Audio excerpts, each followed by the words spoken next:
বাড়িতে সেদিন শুধু আমি আর কুনাল ছিলাম। এই সুযোগটা আমি ওর কাছে যাওয়ার জন্য কাজে লাগানোর সিদ্ধান্ত নিলাম। ওকে রাতের খাবার দেওয়ার অজুহাতে আমি ওর ঘরে যাওয়ার পরিকল্পনা করলাম। আমি একটি আরামদায়ক টি-শার্ট পরেছিলাম, হালকা সুগন্ধি ব্যবহার করেছিলাম, আর চুলগুলো খুলে রেখেছিলাম যেন একটু বিশেষ অনুভূতি তৈরি হয়। ভাবছিলাম ও হয়তো আমাকে দেখেই একটু আলাদা প্রতিক্রিয়া দেবে, কিন্তু যখন ওর ঘরে ঢুকলাম দেখলাম ও মোবাইল নিয়ে ব্যস্ত। আমাকে দেখামাত্রই অবাক হয়ে তাকিয়ে রইল। মামি, আজ তো আপনাকে অনেক সুন্দর লাগছে। আমি কিছু না বলে তার পাশে গিয়ে বসলাম। তারপর, আমার নাম রিয়া, বয়স 23 বছর। দেখতে আমি বেশ আকর্ষণীয়, আর আমার বিয়ে হয়েছে 5 বছর হলো। আমার স্বামী শহরে নিরাপত্তারক্ষীর কাজ করেন, তাই আমরাও শহরে চলে আসি। আমাদের পরিবার এখনও গ্রামে থাকে। আমার স্বামী একজন সৎ ও পরিশ্রমী মানুষ হলেও তিনি দেখতে তেমন আকর্ষণীয় নন এবং আমার চেয়ে অনেকটাই বয়সে বড়। শুরুতে আমি এই বিয়েতে খুব একটা স্বস্তি বোধ করতাম না, কারণ আমি সবসময় সাজগোজ করে পার্টিতে যেতে ভালোবাসতাম। আমার বিশ্বাস ছিল অর্থ থাকলেই জীবনের সবকিছু সম্ভব। তাই আমি এমন একজন মানুষের সাথে সংসার বাঁধতে চেয়েছিলাম যার অবস্থান ভালো, যাতে আমি স্বাধীনভাবে নিজের জীবন উপভোগ করতে পারি। সৌভাগ্যবশত আমার স্বামী আর্থিকভাবে বেশ স্থিতিশীল ছিলেন, তাই ভবিষ্যৎ নিয়ে খুব বেশি ভাবতে হয়নি। সবকিছু ঠিকঠাক চলছিল। কিন্তু একদিন আমার স্বামী তার ভাগ্নেকে আমাদের বাড়িতে নিয়ে এলেন। ছেলেটি পড়াশোনার জন্য শহরে এসেছিল, আর কিছুদিন আমাদের সাথেই থাকার কথা ছিল। সে পড়াশোনা ও চাকরির খোঁজে এখানে এসেছে, কিন্তু থাকার জন্য তার কোনো ব্যবস্থা ছিল না। তাই মানবিক দৃষ্টিকোণ থেকে আমার স্বামী তাকে কিছুদিন আমাদের বাড়িতে থাকতে বললেন। ছেলেটি দেখতে বেশ আকর্ষণীয় ছিল, আর আমি অজান্তেই বারবার ওর দিকে তাকিয়ে থাকতাম। মনে হচ্ছিল যেন আমার কল্পনার মানুষ বাস্তবের সামনে এসে দাঁড়িয়েছে। আমার স্বামী আমাদের দুজনের পরিচয় করিয়ে দিলেন। আসলে এই ছেলেটি আমার স্বামীর আত্মীয়, কিন্তু আমাদের বিয়েতে উপস্থিত থাকতে পারেনি। আমি সৌজন্যতাবশত হাত বাড়িয়ে দিলাম, কিন্তু সে বিনয়ের সাথে দূর থেকে হাত জোট করে নমস্কার করল। ওর আচরণ দেখে আমি কিছুটা অপ্রস্তুত হয়ে গেলাম, আর লজ্জায় হাত সরিয়ে নিলাম। আমার স্বামী তখন হাসতে হাসতে বললেন, আমার স্বামী জানালেন যে কুনাল শহরে নতুন চাকরির জন্য এসেছে, কিন্তু এখনও থাকার জন্য কোনো স্থায়ী ব্যবস্থা হয়নি, তাই সে কিছুদিন আমাদের বাড়িতেই থাকবে। আমি স্বামীকে বললাম, ঠিক আছে, আমার তো সারাদিন বাড়িতে একা থাকতে হয়, অন্তত কথা বলার জন্য একজন থাকবে। স্বামী গেস্ট রুমে ওর থাকার ব্যবস্থা করে দিলেন এবং আমাকে বললেন, কুনালের যা কিছু দরকার হবে তুমি দেখে নিও, কারণ আমি সারাদিন কাজে ব্যস্ত থাকব। আমি সকালবেলা উঠে ফ্রেশ হয়ে ভালো করে তৈরি হলাম এবং ঘর থেকে বেরিয়ে এলাম, কিন্তু বাইরে এসে এক অদ্ভুত দৃশ্য দেখে অবাক হয়ে গেলাম। কুনাল ড্রয়িং রুমে শরীর চর্চা করছিল। ওর শক্তপোক্ত শরীর দেখে আমি কিছুটা থমকে গেলাম। তখনই ওর চোখ আমার দিকে পড়ল, আর মুহূর্তের মধ্যে সে তাড়াতাড়ি শার্ট পরে নিজের ঘরে চলে গেল। আমি নিজেকে সংযত করে ব্রেকফাস্টের জন্য বিশেষ কিছু রান্না করলাম। কিছুক্ষণ পর আমার স্বামী এবং কুনাল একসাথে টেবিলে বসল, কিন্তু কুনাল আমার দিকে একবারও তাকায়নি। আমার মনে হচ্ছিল অন্তত একবার তো আমার দিকে তাকাবে, কিছু বলবে। তাই আমি ওকে ডাকলাম, কুনাল, একটু আসবে। সে আমার কথায় অবাক হলেও সঙ্গে সঙ্গে আমার ঘরে এলো। আমি বললাম, এখানে একা বসে বড্ড একঘেয়ে লাগছে, চলো না ড্রয়িং রুমে একটু বসি। কিন্তু সে বিনয়ের সাথে বলল, মামি, আমি এটা করতে পারবো না। মামা ফিরে এলে তিনি আপনাকে নিয়ে যাবেন। যদি আপনার কিছু দরকার হয় বলুন, আমি এনে দেব। ওর কথা শুনে আমি কিছু বলতে পারলাম না, শুধু হেসে বললাম, ঠিক আছে, এখন কিছু দরকার নেই, পরে ডাকব। কুনাল মাথা নিচু করে চলে গেল, কিন্তু ওর এই আচরণে আমার ভেতরে এক অদ্ভুত রাগ হচ্ছিল। আমি যার জন্য এতটা ভাবছি সে কি আমার কথা একবারও ভাবছে না? আমি এক নতুন পরিকল্পনা করলাম। ইচ্ছে করে বিছানা থেকে পড়ে যাওয়ার অভিনয় করলাম এবং জোরে শব্দ করে কাঁদতে লাগলাম। কুনাল সঙ্গে সঙ্গে আমার ঘরে ছুটে এলো। আমাকে মাটিতে পড়ে থাকতে দেখে সে তড়িঘড়ি করে এগিয়ে এলো, এক হাতে আমার হাত ধরে নিজের কাঁধে ভর দিল, আরেক হাতে কোমরের কাছে সামলে উঠতে লাগলো। ওর স্পর্শে এক অদ্ভুত শিহরণ জেগে উঠল, যেন একটা নতুন অনুভূতির যোগে হারিয়ে যাচ্ছি। সে ধীরে ধীরে আমাকে বিছানায় বসিয়ে উদ্বিগ্ন স্বরে বলল, আপনি ঠিক আছেন তো? কোথাও ব্যথা লাগেনি তো? আমি বললাম, না, ঠিক আছি, তেমন কিছু হয়নি। সে একটু হেসে বলল, ভালো, তাহলে নিজের খেয়াল রাখবেন। তারপর ঘর থেকে বেরিয়ে গেল, কিন্তু ওর স্পর্শ আমার মনের মধ্যে এক নতুন অনুভূতি তৈরি করেছিল। সারাদিন শুধু ওর কথাই মনে পড়ছিল। এরপর থেকে আমি প্রতিদিন ইচ্ছে করে বিছানা থেকে পড়ে যাওয়ার অভিনয় করতে লাগলাম, আর প্রতিবারই সে ছুটে আসতো, আমাকে ধরে বিছানায় বসিয়ে দিত। এভাবেই 15 দিন কেটে গেল। তারপর একদিন আমার স্বামী আমাকে হাসপাতালে নিয়ে গেলেন। ডাক্তার পরীক্ষা করে জানালেন যে আমার পা পুরোপুরি সেরে গেছে, তাই প্লাস্টার খুলে দেয়া হলো। আমার স্বামী খুব খুশি হলেন, কিন্তু আমি যেন কিছুটা অস্বস্তিতে পড়ে গেলাম। কারণ এতদিন কুনাল আমার যত্ন নিত, পাশে থাকত, আর এখন ওর সঙ্গে সময় কাটানোর সুযোগ কমে যাচ্ছিল। আমি সারাদিন শুধু এই নিয়েই ভাবছিলাম কিভাবে ওর কাছাকাছি আসা যায়। একদিন দুপুরে আমার স্বামী ফোন করে জানালেন যে তিনি বাড়ি ফিরতে দেরি করবেন। এটা শুনে আমি মনে মনে খুশি হয়ে গেলাম, কারণ বাড়িতে শুধু আমি আর কুনাল ছিলাম। এটা ছিল ওর সঙ্গে সময় কাটানোর এক দারুণ সুযোগ। আমি খাবার দেওয়ার অজুহাতে ওর ঘরে যাওয়ার সিদ্ধান্ত নিলাম। তখন আমি একটা নরম, আরামদায়ক পোশাক পরেছিলাম, যা আমাকে আরও আত্মবিশ্বাসী লাগাচ্ছিল। আমি নিজেকে আরও আকর্ষণীয় দেখানোর জন্য হালকা সুগন্ধি ব্যবহার করলাম, চুল খোলা রাখলাম যাতে কুনাল আমার দিকে নজর দেয়। কিন্তু যখন আমি ওর ঘরে ঢুকলাম, দেখলাম সে মোবাইলে কিছু একটা দেখছে। আমি বললাম, আমি তোমার জন্য গরম গরম খাবার নিয়ে এসেছি, তাড়াতাড়ি খেয়ে নাও। কিন্তু কুনাল একদম শান্তভাবে বলল, মামি, খাবার টেবিলে রেখে দিন, আমি একটু পরেই খাবো, এখন আমার খিদে নেই। আমি অবাক হয়ে গেলাম। আমি যখন ওকে খাওয়ার জন্য অনুরোধ করছিলাম, তখনও সে তার মোবাইল একপাশে সরিয়ে আমার দিকে তাকালো না পর্যন্ত। আমার কণ্ঠে আকুলতা ছিল, চোখে ছিল একটুখানি আশা। শুধু চাইছিলাম ও একবার আমার দিকে তাকাক, একবার চোখে চোখ রেখে বুঝুক আমি কতটা চেষ্টা করছি। কিন্তু না, ওর দৃষ্টি তখনও ঠান্ডা, অনুভূতিহীন, যেন আমি এখানে নেই। আমি ভাবছিলাম, এত অহংকার, ওর জায়গায় অন্য কেউ হলে এতক্ষণে আমার যত্ন নেওয়ার চেষ্টা করত। কিন্তু কুনাল যেন একদম অন্যরকম। ওর আচরণে আমার প্রতি কোনো বিশেষ অনুভূতি নেই। যখন ও বলল, আপনি এখন বিশ্রাম নিন, তখন আমার ভিতরে একটা অদ্ভুত রাগ জমতে লাগলো।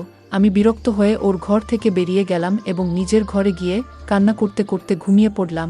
রাতভর আমার মাথায় শুধু কুনালের কথাই ঘুরছিল, ওর বলা প্রতিটা কথা, ওর কঠিন দৃষ্টিভঙ্গি, আমার প্রতি সেই উদাসীনতা, সবকিছু মনের ভেতর কাটার মতো বেঁধেছিল। ঘুমানোর চেষ্টা করলাম, কিন্তু চোখ বন্ধ করলেই কেবল অতীতের গুলো একের পর এক ভেসে আসছিল।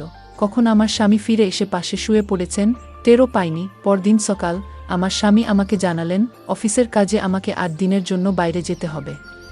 তুমি ভালো করে নিজের খেয়াল রেখো, আর কুনাল তো আছেই, ওর কিছু দরকার হলে ওকে দেখে রেখো। এই কথা শুনে আমি মনে মনে খুশি হয়ে গেলাম, কারণ এবার আমি বুঝতে পারছিলাম এবার আমার ইচ্ছে পূরণের একটা সুযোগ এসেছে। মনে মনে সিদ্ধান্ত নিলাম, আজ কুনালের সঙ্গে খোলাখুলি কথা বলবো, দেখি এবার ও কিভাবে এড়িয়ে যায়। আমার স্বামী কুনালকে বললেন, আমি কয়েকদিনের জন্য বাইরে যাচ্ছি, তুমি তোমার মামির খেয়াল রেখো, ও যেন বাড়ির বাইরে না যায়। ওর পা এখন সবে ভালো হয়েছে, তুমি একটু তোমার মামির দেখাশোনা করো। কুনাল একটু দ্বিধাগ্রস্ত হয়ে বলল, মামা, আমি তাড়াতাড়ি থাকার জন্য একটা নতুন ব্যবস্থা করতে চাই, আমি আর এখানে থাকতে চাই না। আমার স্বামী অবাক হয়ে জিজ্ঞাসা করলেন, কেন, কোনো সমস্যা হয়েছে নাকি? এখানে থাকতে কি তোমার কোনো সমস্যা হচ্ছে? ওনা সত্য কথা বলল না, শুধু বলল, না, কোনো সমস্যা নেই, কিন্তু আমি চাই না তোমাদের উপর বোঝা হয়ে থাকি। একদিন না একদিন তো আমাকে এখান থেকে যেতে হবে। আমার স্বামী একটু ভেবে বললেন, ঠিক আছে, আমি ফিরে এলে তোমার জন্য একটা ভালো থাকার ব্যবস্থা করব, কিন্তু এই কদিন তোমার মামির খেয়াল রাখবে। ওকে আমি তোমার উপর ভরসা করে রেখে যাচ্ছি, আগে তো কখনো ওকে একা রাখিনি, কিন্তু তুমি আছো, তাই চিন্তা নেই, আর আমি জানি তুমি তার ভালো খেয়াল রাখতে পারবে। আমি মনে মনে হাসছিলাম। আমি জানতাম আমার সৌন্দর্যে অনেকেই সহজেই আকৃষ্ট হয়, কিন্তু আশ্চর্যজনকভাবে কুনাল একদম ভিন্ন। সে শান্তভাবে মাথা নিচু করে নাস্তা করছিল, যেন কোনো অনুভূতি নেই। আমি নিজেই জিজ্ঞেস করলাম, নাস্তা কেমন লাগছে কুনাল? সে একটু লজ্জা পেয়ে বলল, মামি, তুমি সবসময় দারুণ রান্না করো, তোমার রান্না অসাধারণ, সকালের নাস্তা খুব সুস্বাদু হয়েছে। এই কথাটি বলে সে নিজের নাস্তা শেষ করল এবং তৎক্ষণাৎ নিজের ঘরে চলে গেল। কিছুক্ষণ পর আমার স্বামী এবং কুনাল দুজনেই বের হওয়ার জন্য প্রস্তুত হয়ে গেল। তখন আমি কুনালকে জিজ্ঞেস করলাম, কুনাল, তুমি কি প্রথম দিন থেকেই কাজে যাচ্ছ? সে হালকা হেসে বলল, হ্যাঁ মামি, আমার নিজের থাকার ব্যবস্থাও করতে হবে। এই কথা বলেই আমার স্বামী ও কুনাল দুজনেই বাড়ি থেকে বেরিয়ে গেল। তাদের চলে যাওয়ার পর সারাদিন আমার মন শুধু কুনালের কথাই ভাবছিল। আমার সমস্ত মনোযোগ ঘড়ির দিকে ছিল, মনে হচ্ছিল কখন সন্ধ্যা হবে আর কুনাল ফিরে আসবে। আমার মনে একটা অদ্ভুত অনুভূতি হচ্ছিল, আজ নয়তো কালও সে নিশ্চয়ই আমার রূপের মায়ে আটকে যাবে এবং আমার কাছাকাছি আসবে। সন্ধ্যাবেলা আমি একটা আকর্ষণীয় পোশাক পরেছিলাম। সত্যি বলতে আমাদের বিয়ের 5 বছর হয়ে গেছে, কিন্তু আজ পর্যন্ত আমি কখনো আমার স্বামীর জন্য এমনভাবে নিজেকে সাজাইনি। বিয়ের প্রথম কয়েকদিন হয়তো স্বামীর জন্য পরিপাটি থাকতাম, কিন্তু সময়ের সাথে সাথে সংসারের কাজে এতটাই ব্যস্ত হয়ে পড়েছিলাম যে নিজের দিকে মনোযোগ দেয়া হয়ে ওঠেনি। আমার স্বামী মাঝে মাঝে কোনো পার্টিতে নিয়ে গেলে তখন ভালোভাবে সাজতে হতো, কারণ সেখানে আরও অনেক সুন্দর ছেলে থাকত। এমন কিছু পার্টিতে গেলে আমি লক্ষ্য করতাম সবাই আমার দিকে তাকিয়ে হাসছে। লোকেরা প্রায় বলতো, তোমার স্ত্রী তো অসম্ভব সুন্দর। এই কথা শুনে আমার মনে গর্বের অনুভূতি কাজ করত, কিন্তু একই সঙ্গে স্বামীর ওর কিছুটা অভিমানও হতো। সন্ধ্যার দিকে আমার স্বামী ও কুণাল বাড়ি ফিরে এলো। আমি দরজা খুলতেই স্বামী খুশি হয়ে গেল, কারণ বহুদিন পর আমি নিজেকে এত সুন্দরভাবে সাজিয়েছি। কিন্তু যাকে উদ্দেশ্য করে এত আয়োজন করেছিলাম সেই কুণাল আমার দিকে একবার তাকিয়েও দেখল না। সে কোনো প্রতিক্রিয়া না দেখিয়ে সোজা নিজের ঘরে চলে গেল। তার এই আচরণে আমার ভেতরে এক ধরনের হতাশা আর রাগের মিশ্রণ তৈরি হলো। মনে মনে ভাবতে লাগলাম, সে নিজেকে কিভাবে এত সুন্দর একজন নারী তার সামনে, আর সে এমন নির্লিপ্তভাবে চলে গেল। ঠিক তখনই আমার স্বামী আমার পাশে এসে দাঁড়ালো। আরতি, তোমাকে আজ অসম্ভব সুন্দর লাগছে। তুমি প্রতিদিন এমনভাবে সাজো না কেন? তার কথায় হালকা হেসে বললাম, আজ আমার মাথা খুব যন্ত্রণা করছে, মেজাজও ভালো নেই। কতক্ষণ ধরে তোমার অপেক্ষায় ছিলাম। এখন অনেক দেরি হয়ে গেছে, আমাকে রান্নাও করতে হবে। এই কথা বলেই আমি নিজের ঘরে চলে গেলাম। আয়নার সামনে বসে নিজের হাতের চুড়ি খুলে টেবিলে রাখলাম, কানের দুল খুললাম। তারপর পোশাক বদলে রান্নাঘরে চলে গেলাম। এরপর পুরো সপ্তাহ কেটে গেল, কিন্তু কুণালের আচরণ একই রকম রইল। সে কখনো আমার দিকে আলাদা কোনো দৃষ্টি দিল না, অথচ আমার মন তার কাছাকাছি যাওয়ার জন্য অস্থির হয়ে উঠছিল। যত আমি তার দৃষ্টি আকর্ষণ করতে চাইলাম, সে ততই আমাকে এড়িয়ে যেতে লাগল। আমি বুঝতে পারছিলাম সময় বেশি নেই। যদি সে অন্য কোথাও থাকার ব্যবস্থা করে ফেলে তাহলে আর কোনো সুযোগ পাব না। তাই যেভাবেই হোক তাকে নিজের কাছে টানতেই হবে। একদিন ছাদে কাপড় মেলতে গিয়ে হঠাৎ আমার মাথায় একটি বুদ্ধি এলো। আমি পরিকল্পিতভাবে বাথরুমে গিয়ে পা পিছলে পড়ে গেলাম। সঙ্গে সঙ্গে ব্যথায় চিৎকার করে উঠলাম। আমার কান্নার আওয়াজ শুনে আমার স্বামী আর কুণাল ছুটে এলো। স্বামী তৎক্ষণাৎ আমাকে গাড়িতে করে হাসপাতালে নিয়ে গেল। ডাক্তার পরীক্ষা করে জানালেন আমার পায়ের হাড় ফেটে গেছে, প্লাস্টার করাতে হবে। এই কথা শুনে স্বামী হতবাক হয়ে গেল। সে আমার জন্য খুব চিন্তিত হয়ে পড়ল, কিন্তু আমার একটুও কষ্ট লাগলো না, কারণ আমার লক্ষ্য একটাই, কুণালকে নিজের কাছে আনা। বাড়ি ফিরে আসার পর স্বামী বললেন, ডাক্তার বলেছেন 2-7 দিন প্লাস্টার রাখতে হবে, কিন্তু আমি এতদিন ছুটি নিতে পারবো না। এখন তোমার দেখাশোনা করবে কে? তুমি তো একা চলাফেরাও করতে পারবে না। আমি কিছু না বলে চুপচাপ হাসলাম। কুণাল বলল, মামা তুমি চিন্তা করো না, যখন তুমি কাজে যাবে আমি মামির দেখভাল করব। তার কথা শুনে আমার স্বামীর মনে স্বস্তি এলো। তিনি হাসি মুখে বললেন, তুমি যেন ঈশ্বরের মতো এসে পড়লে, এখন নিশ্চিন্তে কাজে যেতে পারবো। এই কথা বলে তিনি কাজে চলে গেলেন। এখন আমার সামনে এক সুবর্ণ সুযোগ এলো। আমি নিজের ঘরে ছিলাম আর কুণাল বসার ঘরে মোবাইল নিয়ে ব্যস্ত ছিল। কিছুক্ষণ পর সে নিজের ঘরের দিকে যাওয়ার চেষ্টা করল, কিন্তু আমি তাকে থামালাম। আমি বললাম, তোমার সঙ্গে একটা গুরুত্বপূর্ণ কথা বলার আছে। সে এক মুহূর্ত দাঁড়িয়ে বলল, বলো, কি বলতে চাও? কিন্তু সে একবারও আমার দিকে তাকালো না। আমি গভীর দৃষ্টিতে তার দিকে তাকিয়ে বললাম, আমার দিকে তাকাও। বলতো, আমার মধ্যে কি কমতি আছে? আমি কি যথেষ্ট সুন্দর নই? আমার সৌন্দর্য কি তোমার চোখে পড়ে না? তোমার যা কিছু প্রয়োজন আমি তোমাকে দিতে রাজি আছি। কুণাল অবাক হয়ে আমার কথা শুনল। তারপর সে শান্ত গলায় বলল, তোমার সমস্যা আসলে কি? আমি আর লুকানোর প্রয়োজন মনে করলাম না, সরাসরি বললাম, আমি তোমাকে ভালোবাসি। আমি আর এই সম্পর্কে থাকতে চাই না। তোমার মামাকে আমি সহ্য করতে পারছি না। যদি তুমি চাও তাহলে আমি সব ছেড়ে চিরদিনের জন্য তোমার সঙ্গে থাকতে রাজি আছি। আমি কুণালের দিকে তাকিয়ে বললাম, আমি তোমাকে জীবনসঙ্গী হিসেবে চাই। আমার কাছে যা কিছু আছে সব তোমার জন্য দিতে পারি। তুমি কখনো কোনো কিছুর অভাব বোধ করবে না। আমার কথা শুনে কুণালের মুখমণ্ডল রাগে লাল হয়ে উঠল। আমি কিছু বলার আগে সে আমার গালে এক চড় বসিয়ে দিল এবং কঠিন কণ্ঠে বলল, তোমার লজ্জা নেই? তুমি এমন কথা কিভাবে বলতে পারলে? আমি আমার মামাকে শ্রদ্ধা করি। তার বিশ্বাস ভাঙতে পারবো না। তিনি তোমাকে কতটা ভালোবাসেন তা তুমি বোঝো না। টাকা আজ আছে, কাল নাও থাকতে পারে, কিন্তু সত্যিকারের ভালোবাসা একবার হারালে আর ফিরে পাওয়া যায় না। ভবিষ্যতে যদি আবার এমন কিছু বলার চেষ্টা করো তাহলে আমি আরও কঠোর হতে বাধ্য হব। এই কথা বলে সে সোজা নিজের ঘরে চলে গেল এবং দরজা বন্ধ করে দিল। আমি রেগে যাইনি, কিন্তু একটা ব্যাপার আমাকে ভীষণ কষ্ট দিচ্ছিল। কুণাল একবারও আমার সৌন্দর্যের কদর করল না, যেন আমি ওর চোখে কিছুই না, একদম সাধারণ, একদম অপ্রয়োজনীয়। বুকের ভেতরটা মোচ দিয়ে উঠল। ও কি সত্যিই আমাকে দেখে কিছুই অনুভব করে না? আমার সাজ, আমার অপেক্ষা, আমার ভালোবাসা কিছুই কি ওর কাছে মূল্য রাখে না? চোখের কোণে এক ফোঁটা জল জমে উঠছিল, কিন্তু নিজেকে সামলে নিলাম। আমি দুর্বল হতে চাইনি। কিন্তু অভিমান, কষ্ট আর অপূর্ণতার অনুভূতি আমাকে ক্রমশ গিলে খাচ্ছিল। রাত গভীর হতে লাগল, কিন্তু আমার চোখে ঘুম এলো না। সময় তখন রাত 12টা বাজে। হঠাৎ মনে পড়ল, কুণালের ঘরের অতিরিক্ত চাবি আমার কাছেই আছে। আমি ধীরে ধীরে চাবিটি নিয়ে তার ঘরের দরজা খুললাম। ঘরে গিয়ে দেখি সে গভীর ঘুমে আচ্ছন্ন। ঘরের আবছা আলো, সবকিছু শান্ত মনে হচ্ছিল। আমি নিঃশব্দে গিয়ে তার বিছানায় ঢুকে পড়লাম। কিছুক্ষণ পর হঠাৎ ঘরের লাইট জ্বলে উঠল। আমি চমকে উঠে দ্রুত সামনে তাকালাম। দেখি কুণাল আমার সামনে দাঁড়িয়ে। আমি হতভম্ব হয়ে গেলাম। যদি কুণাল এখানে দাঁড়িয়ে, তাহলে বিছানায় কে শুয়ে আছে? আমার গলা শুকিয়ে এলো, শরীর কাঁপতে লাগলো। আমি ধীরে ধীরে পিছনে তাকালাম। বিছানায় শুয়েছিল আমার স্বামী। আমি হতভম্ব হয়ে স্বামীকে জিজ্ঞাসা করলাম, এটা কি হচ্ছে?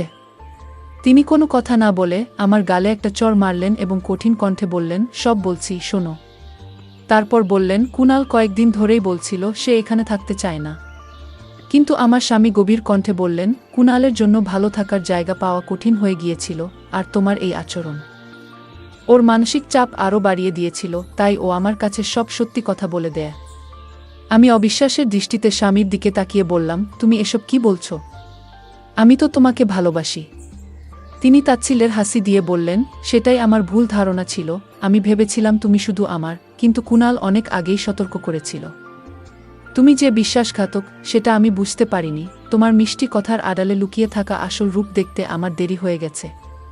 তার চোখে উপহাসের ঝলক, কণ্ঠে কঠিন ধিতা। আমি অসহায়ের মতো তার দিকে তাকিয়ে রইলাম। কিছু বলার ভাষা হারিয়ে ফেলেছি। তিনি ধীর পায়ে আমার সামনে এগিয়ে এলেন। কপালের শিরাগুলো স্পষ্ট হয়ে উঠেছে রাগে। ভেবেছিলে তোমার চালাকি আমি ধরতে পারবো না? মানুষ তার ভালোবাসার উপর যতটা বিশ্বাস করে, ঠিক ততটাই ভেঙে পড়তে হয় যখন সেই বিশ্বাস ভঙ্গ হয়। তার কণ্ঠে ব্যথার সঙ্গে মিশেছিল প্রচণ্ড ঘৃণা। আমি চোখের পানি আটকানোর ব্যর্থ চেষ্টা করলাম, কিন্তু কোনো কিছুই আর ঠিক করার উপায় নেই। আজ থেকে তোমার জায়গা আমার জীবনে নেই। যে মানুষটা একদিন তোমাকে সবচেয়ে বেশি ভালোবাসত, সেই মানুষটাই আজ তোমাকে সবচেয়ে বেশি ঘৃণা করে। ও সবসময় বলতো, মামা আমাকে বিশ্বাস করুন, না হলে একদিন আপনার স্ত্রী আপনাকে ধোঁকা দেবে এবং আপনাকে একা ফেলে চলে যাবে। আমি হতভম্ব হয়ে গেলাম। স্বামী কিছুক্ষণ চুপ থেকে বললেন, তাই আমি আর কুণাল মিলে একটা পরিকল্পনা করেছিলাম, আর তুমি নিজের লোভের ফাঁদে নিজেই ধরা পড়ে গেলে। তারপর কঠিন কণ্ঠে বললেন, এখন আমার জীবনে তোমার কোনো প্রয়োজন নেই। তোমার মতো প্রতারকের সঙ্গে থাকার চেয়ে আমি একজন সাধারণ কিন্তু ভালো মনের মেয়ের সঙ্গে জীবন কাটাতে চাই। এই কথা বলেই কোনো দয়া না দেখিয়ে তিনি আমাকে বাড়ি থেকে বের করে দিলেন। আমি থমকে দাঁড়িয়ে রইলাম। চারপাশের পৃথিবীটা যেন হঠাৎ করেই অন্ধকার হয়ে গেল। বুকের ভেতর মোচড় দিয়ে উঠল এক অজানা যন্ত্রণা। একসময় যে মানুষটার ভালোবাসায় আমার জীবন ভরে উঠেছিল, সেই মানুষটাই আজ আমাকে ঘৃণার চোখে দেখছে। শূন্য চোখে দরজার দিকে তাকিয়ে রইলাম, কিন্তু সেখানে আর কোনো ফিরে আসার পথ নেই। ঠান্ডা বাতাসে আমার শরীর কেঁপে উঠল, কিন্তু তার চেয়েও বেশি কাঁপছিল আমার ভেতরের হৃদয়টা। এখন আমার সামনে কেবল অনুশোচনা ছাড়া আর কিছুই নেই, কেবল এক নিঃসঙ্গ অন্ধকার ভবিষ্যৎ। আমাকে তার জীবন থেকে বের করে দেয়া হলো। গল্পের মূল চরিত্রটি কোনো স্বার্থপর উদ্দেশ্য বা লোভের বশবর্তী হয়ে এমন কিছু করেছিল যা তার স্বামীর বিশ্বাস ভঙ্গ করেছে। শুরুতে হয়তো সে ভেবেছিল যে তার চালাকি ধরা পড়বে না, কিন্তু শেষ পর্যন্ত সত্য প্রকাশিত হয়। এতে বোঝা যায় যে প্রতারণা বা অসৎ উপায়ে কিছু পাওয়ার চেষ্টা করলে একসময় ধরা পড়তে হয় এবং তার ফলাফল হয় অত্যন্ত নির্মম। বিশ্বাসভঙ্গের কারণে তার স্বামী তাকে জীবন থেকে বের করে দিয়েছেন। সম্পর্কের সবচেয়ে গুরুত্বপূর্ণ দিক হল পারস্পরিক বিশ্বাস ও শ্রদ্ধা। একবার যদি এই বিশ্বাস নষ্ট হয়ে যায়, তাহলে তা আর সহজে ফিরে আসে না। তাই আমাদের সবসময় সততা বজায় রাখা উচিত এবং এমন কিছু করা উচিত নয় যা কাছের মানুষের বিশ্বাস নষ্ট করে দেয়। গল্পের প্রধান চরিত্রটি যখন দরজার দিকে শূন্য দৃষ্টিতে তাকিয়ে রইল, তখন সে উপলব্ধি করল যে সে কত বড় ভুল করেছে। কিন্তু তখন আর কিছুই করার নেই। বাস্তব জীবনেও আমরা অনেক সময় ভুল করি, আর যখন তার পরিণতি আসে তখন কেবল অনুশোচনা ছাড়া কিছুই করার থাকে না। তাই আমাদের সবসময় আগে থেকেই চিন্তা করা উচিত যে আমাদের কাজের পরিণতি কী হতে পারে। এই গল্প থেকে মূলত বোঝা যায় যে আমাদের জীবনের সততা, বিশ্বাস এবং ভালোবাসা কতটা গুরুত্বপূর্ণ। আমরা যদি কখনো ভুল করি, তাহলে সময় থাকতেই তা শুধরে নেওয়া উচিত, না হলে পরবর্তীতে অনুশোচনা ছাড়া আর কিছুই থাকবে না। প্রতারণা বা অসৎ উপায়ে কিছু অর্জন করতে গেলে একসময় ধরা পড়তেই হয় এবং তার পরিণাম হয় অত্যন্ত কঠিন ও কষ্টদায়ক। এটি আমাদের সতর্ক করে দেয়, সৎ ও বিশ্বস্ত থাকার গুরুত্ব বোঝায় এবং অনুশোচনা করার মতো পরিস্থিতি যেন না আসে তা নিয়ে ভাবতে শেখায়। বন্ধুরা, যদি এই গল্পটি ভালো লেগে থাকে তাহলে দয়া করে ভিডিওটি লাইক করুন এবং আমাদের চ্যানেলটি সাবস্ক্রাইব করুন, পাশে থাকা বেল আইকনটি প্রেস করুন যাতে করে আমরা যখনই নতুন ভিডিও আপলোড করি তার নোটিফিকেশন সবার আগে আপনার কাছে পৌঁছে যায়। ধন্যবাদ, দেখা হবে আমাদের পরবর্তী ভিডিওতে।